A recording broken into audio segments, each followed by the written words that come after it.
നമസ്കാരം, വിപ്ര ന്യൂസിലേക്ക് സ്വാഗതം. ഇന്നത്തെ പ്രധാന വാർത്തകൾ. ശബരിമല ക്ഷേത്രത്തിലെ ശ്രീകോവിലിൽ നിന്ന് സ്വർണം മോഷണം പോയെന്ന കേസുമായി ബന്ധപ്പെട്ട് എൻഫോഴ്സ്മെന്റ് ഡയറക്ടറേറ്റ് രാജ്യവ്യാപകമായ നടപടികൾ ആരംഭിച്ചു. ഇന്ന് രാവിലെ മുതൽ കേരളം, തമിഴ്നാട്, കർണാടക എന്നീ 3 സംസ്ഥാനങ്ങളിലായി ഏകദേശം 21 കേന്ദ്രങ്ങളിലാണ് ED ഉദ്യോഗസ്ഥർ ഒരേ സമയം പരിശോധന നടത്തിയത്. ശബരിമലയിലെ പുണ്യവസ്തുക്കളിലെ സ്വർണം മാറ്റിയതിലൂടെ വൻതോതിലുള്ള കള്ളപ്പണ ഇടപാടുകൾ നടന്നുവെന്ന കണ്ടെത്തലിനെ തുടർന്നാണ് കേന്ദ്ര ഏജൻസിയുടെ ഈ നീക്കം. രാജ്യത്തെ തെരുവുനായ പ്രശ്നത്തിൽ സുപ്രീം കോടതി സ്വമേധയാ സ്വീകരിച്ച ഹർജികൾ ഇന്ന് വീണ്ടും പരിഗണിച്ചു. ജസ്റ്റിസ് വിക്രംനാഥ് അധ്യക്ഷനായ 3-അംഗ ബെഞ്ചാണ് ഈ സുപ്രധാന ഹർജികൾ പരിഗണിക്കുന്നത്. തെരുവുനായ്ക്കളുടെ ഓരോ ആക്രമണത്തിനും മരണത്തിനും സംസ്ഥാന സർക്കാരുകളിൽ നിന്നും കനത്ത നഷ്ടപരിഹാരം ചുമത്തിയേക്കുമെന്ന് കഴിഞ്ഞ ആഴ്ച സർക്കാരുകൾക്കും മൃഗസ്നേഹികൾക്കും സുപ്രീം കോടതി മുന്നറിയിപ്പ് നൽകിയിരുന്നു. തെരുവുനായ്ക്കൾക്ക് തീറ്റ കൊടുക്കുന്നവർ അവയെ അലഞ്ഞു തിരിയാൻ വിടാതെ സ്വന്തം വീട്ടിലേക്ക് കൊണ്ടുപോകണമെന്ന് കോടതി അന്ന് പറഞ്ഞിരുന്നു.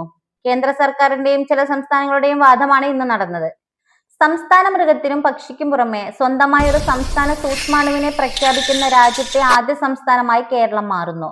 ഈ മാസം 23-ന് തിരുവനന്തപുരം കഴക്കൂട്ടം കിൻഫ്രയിലെ സെന്റർ ഫോർ എക്സലൻസ് ഇൻ മൈക്രോബയോമിൽ നടക്കുന്ന ചടങ്ങിൽ മുഖ്യമന്ത്രി പിണറായി വിജയൻ ഇത് സംബന്ധിച്ച ഔദ്യോഗിക പ്രഖ്യാപനം നടത്തും.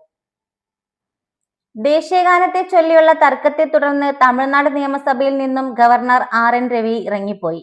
DMK സർക്കാർ തയ്യാറാക്കിയ നയപ്രഖ്യാപനത്തിൽ നിറയെ പിഴവുകളുണ്ടെന്നും അതും വായിക്കാനാകില്ലെന്നും ഗവർണർ RN രവി പറഞ്ഞു.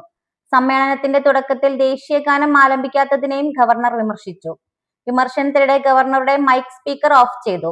ഇതിൽ പ്രതിഷേധിച്ച് ഗവർണർ RN രവി നിയമസഭയിൽ നിന്നും ഇറങ്ങിപ്പോയി.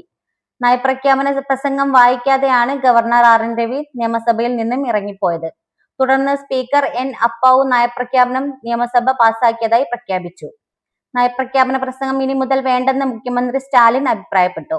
ഇതിനായി ഭരണഘടനാ ഭേദഗതി കൊണ്ടുവരണമെന്നും സ്റ്റാലിൻ നിർദ്ദേശിച്ചു.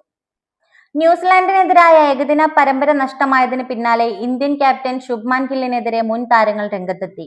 മധ്യ ഓവറുകളിൽ കുൽദീപ് യാദവിന് 3 ഓവറുകൾ മാത്രമാണ് നൽകിയതെന്നും രവീന്ദ്ര ജഡേജയെ വേണ്ടവിധം ഉപയോഗിച്ചില്ലെന്നും മുൻ താരം അജിങ്ക്യ രഹാനെ വിമർശിച്ചു. ഇന്ത്യൻ മണ്ണിൽ ആദ്യമായാണ് ന്യൂസിലാൻഡ് ഒരു ഏകദിന പരമ്പര സ്വന്തമാക്കുന്നത്.